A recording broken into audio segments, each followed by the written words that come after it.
Welcome to secret of சமையல். இன்னைக்கு நம்ம பார்க்க போறது இந்த சூப்பரான சில்லி சீஸ் மேக்கரோனி எப்படி செய்யலாம் அப்படின்னு பார்க்க போறோம். ஃபுல்லா சீஸியா, கொஞ்சம் ஸ்பைசியா, கொஞ்சம் இனிப்பா எல்லாம் கலந்து ஒரு சூப்பரா இருக்கும் இந்த சீஸ் மேக்கரோனி. சரி வாங்க டிலே பண்ணாம இந்த சூப்பரான சில்லி சீஸ் மேக்கரோனி எப்படி செய்யலாம்னு பார்க்கலாம். ஒரு பாத்திரத்துல தண்ணி காய வச்சிருக்கேன். இதுல வந்து கொஞ்சமா உப்பு சேர்த்திக்கலாம். ஒரு அரை டீஸ்பூன் உப்பு சேர்த்திக்கலாம். ஒரு 100 கிராம் அளவுக்கு பாஸ்தா எடுத்திருக்கிறேன். இது வந்துட்டு எல்போ பாஸ்தா. நீங்க எந்த பாஸ்தா வேணாலும் யூஸ் பண்ணலாம், உங்களுக்கு பிடிச்ச பாஸ்தா. இப்போ இதை வந்துட்டு நம்ம இதில் போட்டு வேக வச்சுக்க போறோம். இப்போ தண்ணி கொதி வந்ததுக்கு அப்புறம் பாஸ்தாவை வந்துட்டு ஒரு 8 நிமிஷம் வேக வச்சுக்கலாம். வேகட்டும், அதுக்கப்புறம் எப்படி இருக்குது அப்படின்னு பார்க்கலாம். பாஸ்தா வேகட்டும், அதுக்குள்ள நமக்கு இதுக்கு என்னென்ன வேணும் அப்படின்னு பார்த்துடலாம். இதுக்கு வந்துட்டு ஒரு 4-5 பல் பூண்டு இந்த மாதிரி பொடியா சாப் பண்ணி வச்சிருக்கேன். ஒரு பாதி குடமிளகாய் அதையும் இந்த மாதிரி சாப் பண்ணி வச்சுக்கோங்க. ஒரு வெங்காயம், சின்ன சைஸ் வெங்காயம் 1, அதையும் இந்த மாதிரி சாப் பண்ணி வச்சுக்கலாம். இது வந்து ஒரு 3 தக்காளியை வேக வச்சு தோல் எடுத்துட்டு அதுக்கப்புறமேட்டு அரைச்சி வச்சிருக்கேன் பியூரியா. இது வந்துட்டு சீஸ், மொசரல்லா சீஸ் எடுத்துருக்கிறேன் நான். நீங்க எந்த சீஸ் வேணா யூஸ் பண்ணலாம், உங்களுக்கு பிடிச்ச சீஸ் வேணும். நமக்கு மசாலாக்கள் என்னென்ன வேணும்னா, இது வந்துட்டு சில்லி பவுடர், மிளகாய் பொடி ஒரு அரை டீஸ்பூன், இது வந்துட்டு சீரகத்தூள் அரை டீஸ்பூன், பெப்பர் பவுடர் ஒரு அரை டீஸ்பூன். இப்போ பாஸ்தா வந்துட்டு ஒரு 8 நிமிஷம் வெந்திருக்கும். இங்கே பாருங்க, நல்லா வெந்துருச்சு. இந்த மாதிரி நல்லா வெந்துருச்சு பாருங்க. இப்போ நம்ம இதை தண்ணியை ட்ரெயின் பண்ணிடலாம். தண்ணியை வடிச்சாச்சு. இப்போ இதில் வந்துட்டு கொஞ்சமாக எண்ணெய் விட்டுக்கலாம். ஒரு டீஸ்பூன் எண்ணெய் விட்டு இது லைட்டாக மிக்ஸ் பண்ணி வச்சுடுங்க. இது வந்து ஒன்னோட ஒன்று ஒட்டிக்காமல் இருக்கும், அதுக்காக வேண்டி. இப்போ நம்மளோட பாஸ்தா ரெடி. இப்போ நம்ம எப்படி செய்யலாம்னு பார்க்கலாம். கடாய் அடுப்பில் வச்சுருக்கேன். இதில் ஒரு டேபிள் ஸ்பூன் பட்டர் போட்டுக்கலாம். பட்டர் பேர்ன் ஆகக்கூடாதுங்கிறதுக்காக கொஞ்சமாக எண்ணெய் விட்டுக்கலாம். 1 டீஸ்பூன் எண்ணெய் விட்டுக்கோங்க. இப்போ பட்டர் வந்துட்டு மெல்ட் ஆயிடுச்சு. இப்போ வந்துட்டு நம்ம இந்த பூண்டு நறுக்கி வச்சுக்கோம்ல, அந்த பூண்டு சேர்த்திடலாம். அதில் பூண்டு லேசா வதக்கி விடுங்க. பூண்டு லேசா வதங்கினதும் இந்த வெங்காயத்தை சேர்த்திடலாம்.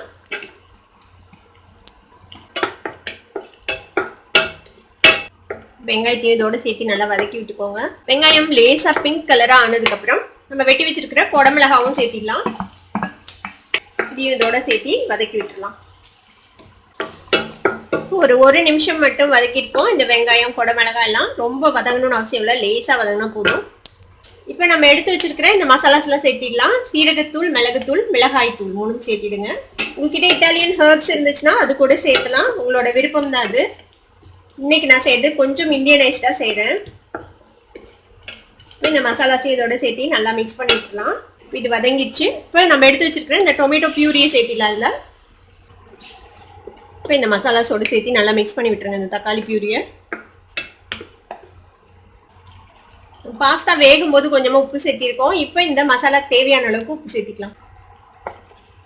இப்போ இந்த தக்காளி, இந்த மசாலாஸ் எல்லாம் சேர்ந்து ஒரு நிமிஷம் கொதிக்கட்டும். இப்போ இந்த தக்காளி பாருங்க நல்லா கொதிச்சிருச்சு. ஒரு நிமிஷம் நல்லா வெந்திருக்கும். இப்போ என்ன செய்யலாம்னா, நம்ம வேக வச்சு வச்சிருக்கோம்ல இந்த பாஸ்தா, அதை வந்துட்டு இதுல சேர்த்திடலாம். இது இதோட சேர்த்து ஒரு மிக்ஸ் பண்ணி விட்டுருங்க.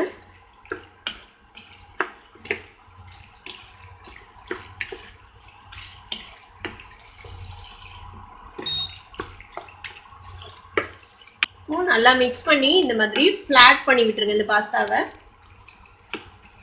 ஃப்ளேமை லோ பண்ணிட்டு நம்ம எடுத்து வச்சிருக்கோம்ல சீஸ், அதை வந்துட்டு இது மேல நம்ம அப்படியே பரவலா துருவி விட போறோம். சீஸ் வந்து உங்களுக்கு எவ்வளவு வேணுமோ அந்த அளவுக்கு போட்டுக்கலாம். எவ்வளவு நிறைய சீஸ் இருக்கோ அந்த அளவுக்கு இந்த டிஷ் வந்து ரொம்பவே நல்லா இருக்கும். இப்போ கிட்டத்தட்ட ஒரு 100 கிராம் அளவுக்கு நான் சீஸ் வந்து மேல துருவி போட்டிருப்பேன். இப்போ வந்துட்டு இதை மூடி வச்சு ஒரு 5 மினிட்ஸ் நம்ம இப்படியே வேக விடலாம். சீஸ் வந்து மெல்ட் ஆக வரைக்கும். டைம் வந்துட்டு மீடியம்ல வச்சுக்கோங்க. ரொம்ப அதிகமா வச்சிங்கன்னா கீழே வந்துட்டு பேர்ன் ஆயிடும்.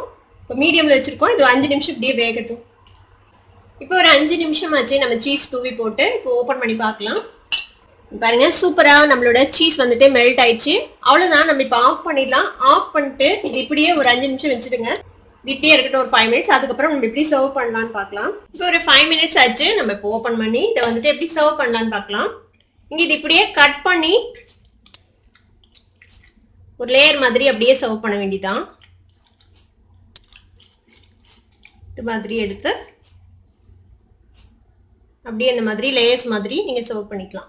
பாருங்க, சீஸ் பாருங்க எவ்வளவு சூப்பரா இருக்குது, கூவியா.